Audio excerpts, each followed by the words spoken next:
This is Daily Blast Live. We're talking about what you're talking about. You all ready for this? This is a sham. No. Nope. Y'all, just stop. Get real. Welcome to DBL. We have breaking news. It's Friday. Yes! Friday! Friday! Man in Black, you don't want to move? 3-day weekend. 3-day weekend. That's right. Yeah. We need this. Yeah. All right, it's finally here. The long Memorial Day weekend is kicking off the summer travel season, and the rush is already well underway. AAA predicts 37 million Americans will hit the road, so plan ahead and prepare for some traffic snarls. That's a great word. And you know the airports will be packed too, with TSA estimating 10 million passengers. They will be screened. That's up 14% from last year. But check this out. Some passengers aboard an Asiana flight, I hope I'm saying that right, got a whole lot more than they bargained for when a passenger unexpectedly opened an emergency exit door. Stop it. While the plane was landing, luckily the flight was only 700 feet off the ground, but you can see the wind rushing through the cabin. Now, police arrested the 30-year-old man suspected of opening the door, but no word yet as to why he opened it. As you can see, the flight landed very safely with the door wide open. Passengers were reportedly shaken. 9 were hospitalized for difficulty breathing. What would you guys do? I know, let's just take a moment. What would you do if that happened? Would you Harrison Ford it and shut the door? I think it would start with, Lord, I know haven't always been perfect, but I just pray. That's a good point. That you forgive me of all my sins. Because whatever's going to happen, I just want the afterlife to be great. Like, what in the world? What in the world? I would say the exact same thing, but to the guy right before I threw him off the plane. Because that's what I would do. I know what you mean. How is everyone so calm? I don't They're just sitting there like they're driving with the window open. I don't know, run and go in the back or something. Run? Like, what are you doing? Would you get out of your seatbelt? That's the only thing that's holding you. Yeah, I wouldn't stand by the door. It looks like if I'm going down, I swear I would be strangling that person right now. Because I'd be like, if I'm going down, you took me down, I'm like, yeah, it'd be a problem. Well, my question is, how did he not end up being sucked out of the airplane? Because he's the one, he must have been unbuckled as well. Now, the flight attendant was buckled and couldn't get there in time, although I assume they tried, or I heard that they tried. But here's the thing, would you just stay calm or would you rush it? I would rush the guy. I would rush the guy. Why would you get out of your seat, Because Tori? I would have the adrenaline rush of this guy's trying to take us Yeah, down. as you are going out the door. That's true. So Like, bye. I mean, honestly, unstrapping your seatbelt at that moment would be like trying to get out of your harness of a roller coaster. Like, you just don't do that. You just hope for the best. You pray. Even if you don't believe, you pray. You're going to find faith that day. Where's the air going? Is it sucking you out or is it pushing in? It Well, looks like it was going in, Yeah, so it's not sucking you out. So why wouldn't you get out of there? I guess you would try and push past the pressure.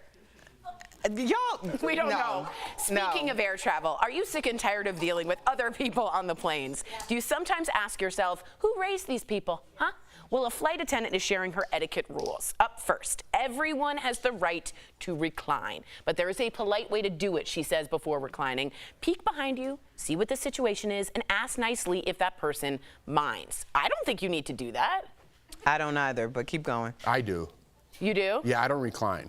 Oh. Out of respect. Oh. Yeah.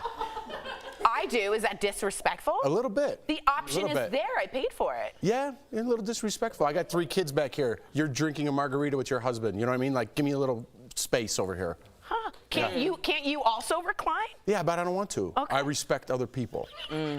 Yeah, I respect their 4 inches they have instead of making it 2. But if we all went back 4, we'd be okay, right? We all followed the... Yeah, I don't believe in that. I say things like, bless you when someone sneezes, and I hold doors open for people. That's my sign of respect. But if I paid for this overpriced plane seat, I'm going to do everything in that plane. I want the peanuts, even though I don't eat them. I'm going to take everything with me because I paid for it. Yeah, I do that too. They're That's like, right, yeah. do you want some Coke? And I'm like, yeah. And they're like, I'm like, the whole can. Because I feel like I'm giving it back to them. I'm like, yeah, I want the whole can. Give me the Coca-Cola. Yeah. All right, next up, clean up after your kids. Now, the flight attendants say they're not maids. So while it is not required that you clean up, it is the courteous thing to do. I go to the man with the kids. Yeah, absolutely. Clean up what you can. You know what I mean? Don't leave it. I'm respectful, right? I'm very respectful. You're thoughtful of it. And like even when I go to restaurants, we clean up, and if there is a bigger mess, there's a bigger tip. You know, that's how we do it. But I don't want to leave it for the next person. It's not someone's job to clean up after my children. It's my job to clean up after my children. I appreciate that, Johnny Cash. Next, keep your socks on. Please. The flight attendant says if it's a long flight, it's okay to relax, take your shoes off, but there's never a reason to take your socks off. What if you have open-toe shoes? Don't be on a plane with open-toed shoes. I'm with you. I'm going to be on a plane with open-toe shoes. Are you? Yeah, I get a pedicure regularly. Yeah. How about men? Is there a difference? Yeah, a little bit. Yeah, there is. There is a difference. I don't know. I know that wouldn't mind people your feel pinky toes. I think people feel very queasy about feet. I'm not one of those people unless your feet are busted. And Most men's feet are busted. so if you have busted feet, then yeah, maybe that's not something that you want to show everybody. So you're dividing people into Yeah. sexual classes? It's not sexual. No, it's feet classes. I just Yeah. It's pedicure classes. That's exactly right. All right, next up, the overhead bins are not your personal Tetris game. She says, Yes, they are. Oh, she says the bins are first come, first serve. You don't own the spot directly above your seat. It is unacceptable to take out someone else's bag to make yours fit. What do we think? That's true. Yeah, we ran into this problem Vegas. when we did the girls' trip to Vegas. Yes. And it was a whole thing about so we were sitting in the section and there wasn't enough room, Right. but there should have been room, and the flight attendant didn't intervene. Right. And it was like a whole thing He's because like, don't touch my bag. Right, and Sam was like asking everybody in the area, like, is this your bag? Is this your bag? Because we had to get that bag in that particular thing. Bin. And so really, I think in some cases, it's also up to the flight attendant to kind of intervene in those That's situations. fair. Yeah, I think it's okay to play Tetris. You don't take someone else's out to get yours in Right, there. but you can move, you can But shift. if someone's is this way and they're supposed to be in like wheels back or whatever they Shifting. say, yeah, you could do that. But I'll even say like, hey, is this your bag? I'm gonna shift it. Right. You know what I mean? I'll ask because I don't want to touch other people's stuff. That's fair. But you ask. I do ask. Right. I'll That's ask and fair. then move it around. Yeah. But I don't take mine out to. That's a fight. Yeah, Someone's that's an assault. someone's opening the door and getting pushed out of the plane. That's terrible. All right, finally, you don't have to switch seats if someone asks you. This is Tori's hardest thing. She says it's perfectly fine to decline, even if it's just an inconvenience. Just be sure to kindly say no. I've said no because they My switched. boyfriend said no one time. I was in an aisle and they wanted to switch me for a middle. I'm like, I can't make. It's That's not an even trade. absurd. I said that. I go, it's not an even trade. Yeah. Yeah. Well, that makes sense. Yeah. Yeah. Like the draft. And I felt I'll good do it about for it. families. I knew the lasers were at me the whole flight, but I'm like, it's too bad. Did you feel better about it? No, I'm like, I hope you're super uncomfortable. Yeah. Good for you, buddy. Yeah. Other people's pain gives me gratification. But you respect. You're a respectful man. But I do respectfully decline. Yeah, but you never recline your seat. Coming up on DBL, we sit with the doctor, Dr. Coley, to discuss Tina Turner's health before her death and why Tina wished she had treated her blood pressure sooner. Pay attention to that. Plus, our interview with actress Chrissy Metz. She tells us how she drove the struggle bus to her This Is Us audition. DBL, this show is amazing. There's a lot going on down here. I would have been part of the Mile High Club. Yeah. So on point. But I'm going to have a conversation about what's happening now.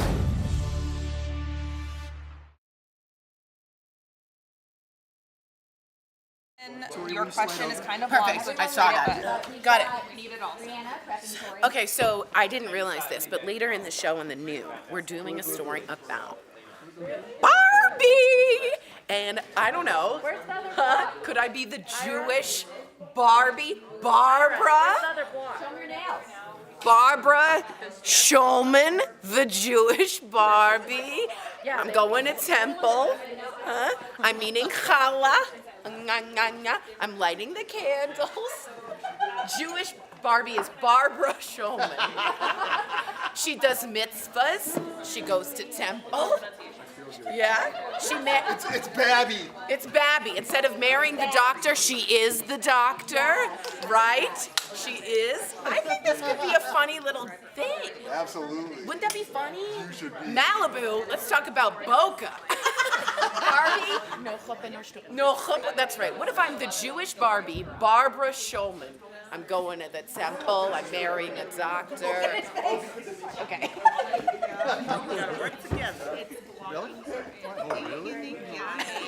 I think that's funny. That's a funny character. Should I try to make that something? Can I call her Babs? For sure, Bubby. Bubby. Ooh. Bubby? Babsy. No, that's very Chris. No, I that's like very. Bubby. Jews are like, oh, good. Bubba. Bubby. Okay, Bubby. Yeah. Bubby Shulman, the Barbie for the Jews. Mazel tov. That's hot. Study that links. That's We've got Dr. Coley coming up next. Hi, Dr. Coley. Hi, guys.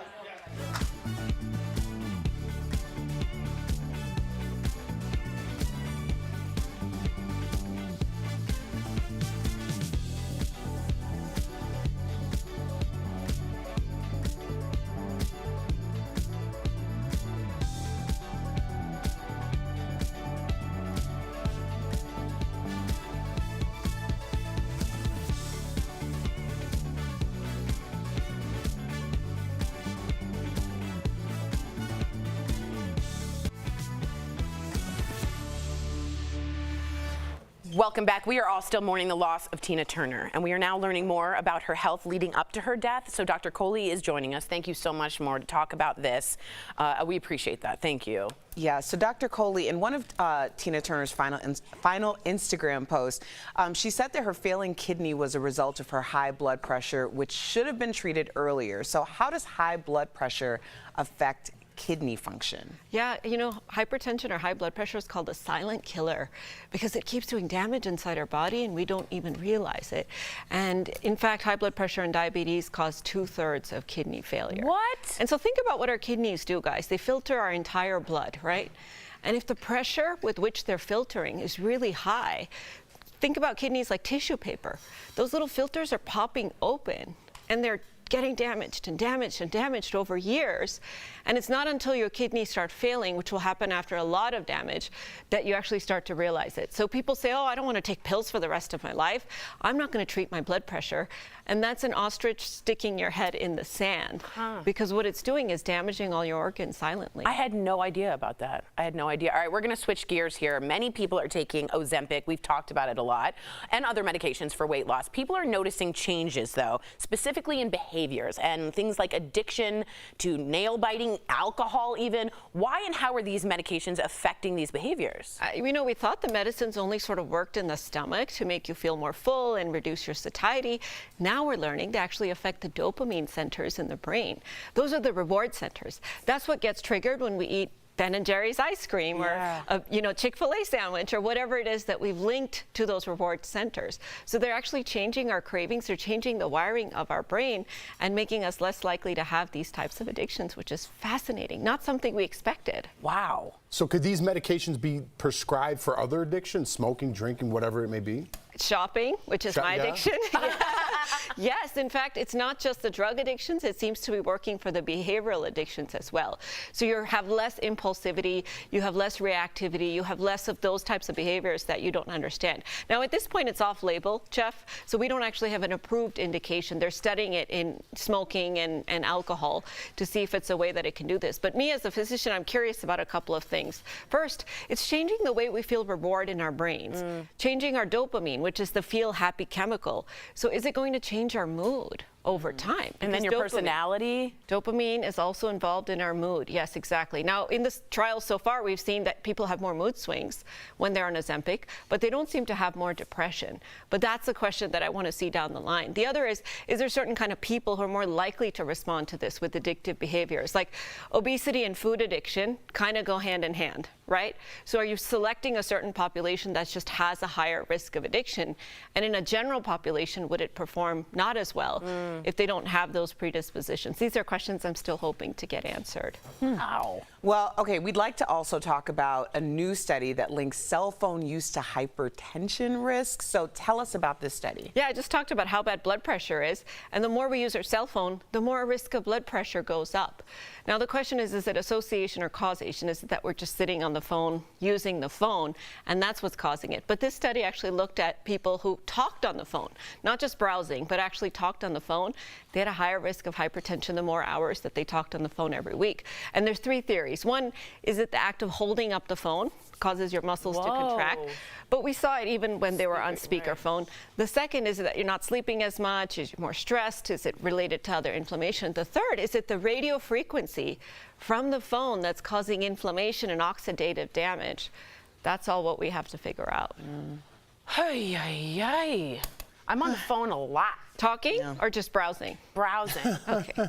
I don't have friends yet. I knew that's what Jeff was thinking. Dr. Coley, thank you so much for providing all this information to our viewers. Did you guys know the doctor as a podcast? Check out Heart of Medicine wherever you listen to your podcast. Thank you so much for being here. We'll be right back.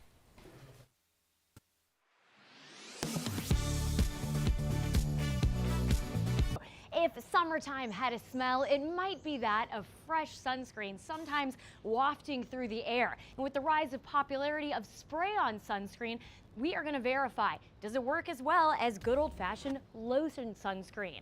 We dove into several sources to find out the answer for this one, and yes, we can verify spray sunscreen is just as effective as lotion, but both require proper use. The best sunscreen is the one that you like to wear. It's important to have adequate coverage on your skin. That means you might not be using as much as you should be. For cream or lotion-based, experts recommend about enough to fill a shot glass on the average adult. There's a decent amount of sunscreen in there. And when it comes to the spray stuff, make sure you're actually applying it. One of the things I've seen is spraying of spray sunscreen into the wind, essentially. Maybe a little bit of it landed on the person, but most of it floated off in the breeze. So when it's time to apply, consider going somewhere without a breeze or even inside, and make sure you are nowhere near a grill or an open flame. As the American Academy of Dermatology explains, aerosol sunscreen can sometimes be flammable. The FDA says not to use spray sunscreen on your face or to inhale it. And this is not a spritz and go situation, no matter what the bottle says. Dermatologists recommend to make sure it's being used effectively to spray it close to the skin in a layer that's thick enough so your skin actually starts to look wet, and then you rub it in. No matter what kind of sunscreen you're using, make sure you apply it at least 15 minutes before sun exposure so it has time to kick in, and make sure you reapply. Dermatologists told me time and time again, not reapplying is the biggest sunscreen mistake they see. The recommendation is at least every 2 hours, more often if you're swimming or if you're sweating. With your Verify, I'm Abby Larico.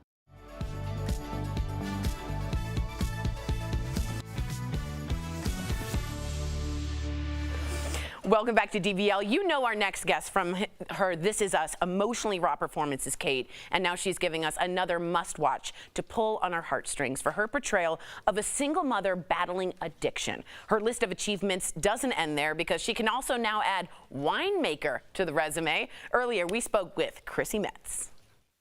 Well, we're so excited to have you back on and talk about your role in Stay Awake. So you play a mom of 2 teenage boys struggling with addiction to painkillers. So how has your role helped you better understand addiction? Well, you know, I have food issues myself, so I understand what that is like. I think a lot of people can understand what it's like to want to fill a void with something, whether it's social media, attention, gambling, food, you know, spending, all of the things. We're all filling a void with something. And so for me, food has been sort of my crutch. And so I understood Michelle in this role. I also understood how important it was to not villainize and demonize an addict, but also how important it was for the perspective of the caretakers and who and her sons are taking care of her, and they don't understand why she can't kick this addiction. And so it's very nuanced, it's very complicated, and you know, she's doing her best to live her best life and obviously for her children, but she's having a really rough go of it. So it was very complex. It was a tough role to portray for sure. That is a huge challenge. I kind of want to go off of what you just said about the caretakers.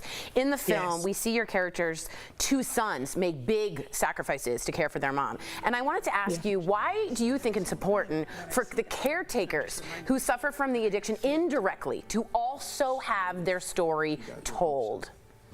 Oh, well, we don't really see it often. Right. It's usually from the point of view of the addict.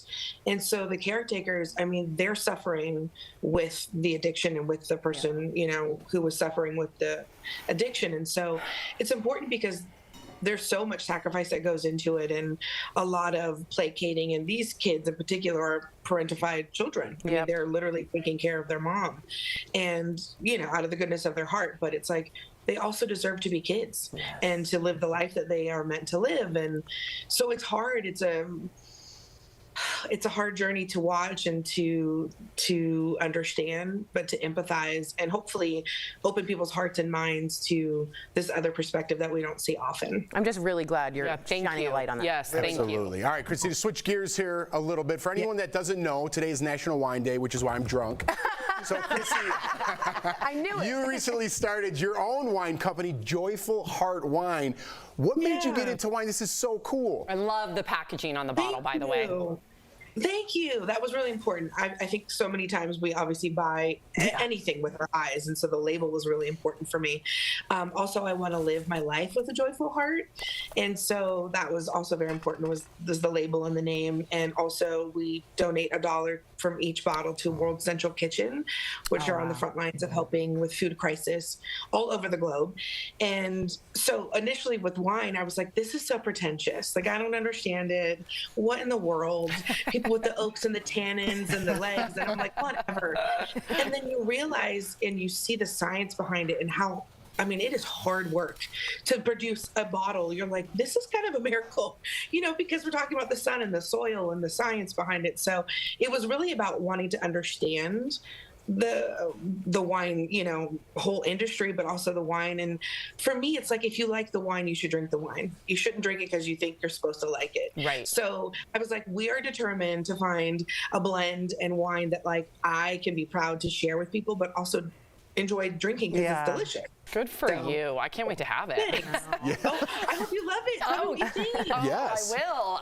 Okay, so I have to ask you this. We only have about 30 seconds. It's been a year since This Is Us ended, and you had such a successful run. But before booking the role of Kate, did you ever struggle to make it? We love hearing these stories.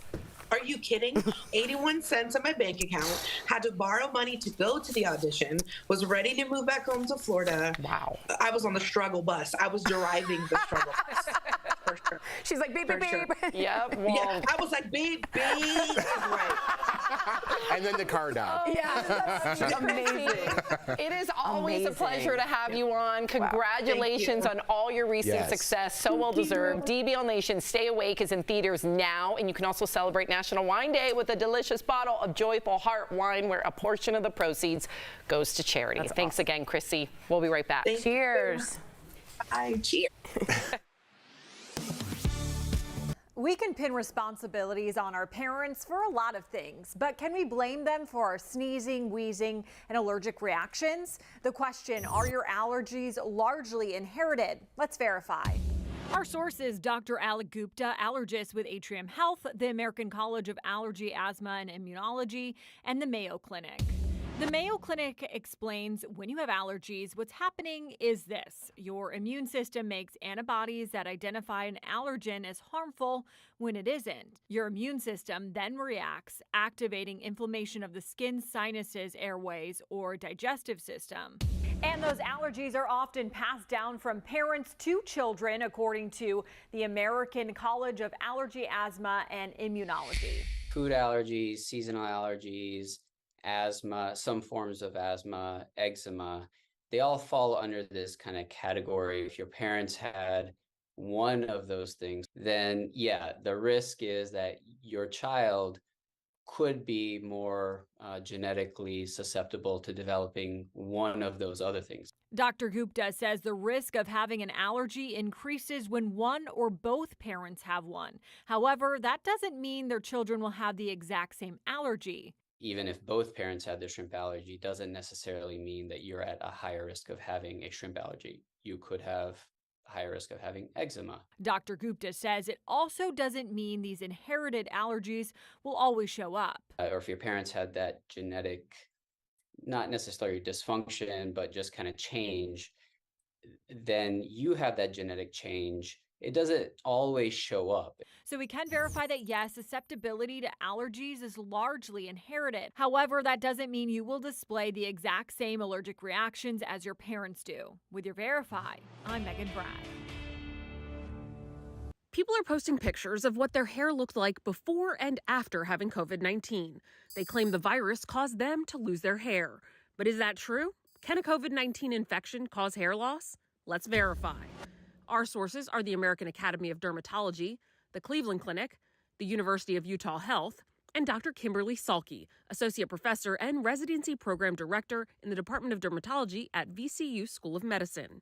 Our experts, including Dr. Salke, say a COVID-19 infection can absolutely cause hair loss. Usually about 6 weeks or so after, say, the worst part of the infection, meaning the most symptomatic part, patients can start to notice a lot of hair shedding that happens all at once. According to the Cleveland Clinic, at any given time, we're losing about 5% of our hair through normal shedding. That quantity jumps to about 50% when we experience a major stress event, like having COVID-19. The type of hair loss we see with it is one called telogen effluvium. And this is our medical term for stress-related hair loss. So we can verify, yes, a COVID-19 infection can cause hair loss. But it's only temporary, according to Salke and medical experts at the American Academy of Dermatology, the Cleveland Clinic, and the University of Utah Health. Not permanent, but can definitely be a long course. With your Verify, I'm Adiante Till.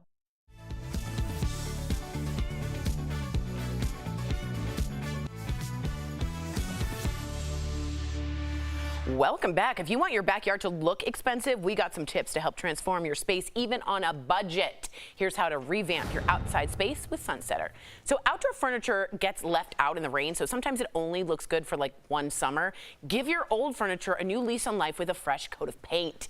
Next, bring the soft furnishings out. Decorative items like cushions, external pillows, and pads, they give this lounging area more comfort. Just remember, bring them inside during bad weather. Finally, washing down your patio, tables, and chairs often gets overlooked, but it goes a long way and it will instantly transform your space without the price tag. So with affordable custom features without the custom price, Sunsetter is America's #1 best-selling awning. Spend more time outside, get the best value with Sunsetter. It's been an industry leader for 30 years. Call 1-800-513-6851 or visit sunsetter.com for guaranteed pricing on American-made awnings built to last. I don't get too many pillows because they'll start to disappear on you. My husband's been hiding a pillow a day outside.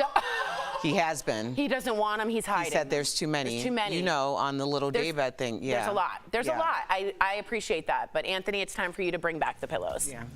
We appreciate all of you. Have a wonderful and safe Memorial Day weekend. DBL is new every day. We will see you same time, same place on Monday as well. We just want you to also have a wonderful Memorial. What are you barbecuing there, Jeff? Trying to fill this time, huh? Yep. What are you grilling? I'm already on vacation. What it's are you over. grilling? We're done here. Give me a grill. Give me a meat. Give you a meat? Yeah. I'm going to do fish this weekend. Oh, I'm going to stick to fish. I'm going to go a little bit more fish. Barramundi, salmon? Maybe a little tuna. Tuna? Yeah. Tuna. With a little miso seasoning, you know? Oh, yeah. okay. I don't mess around.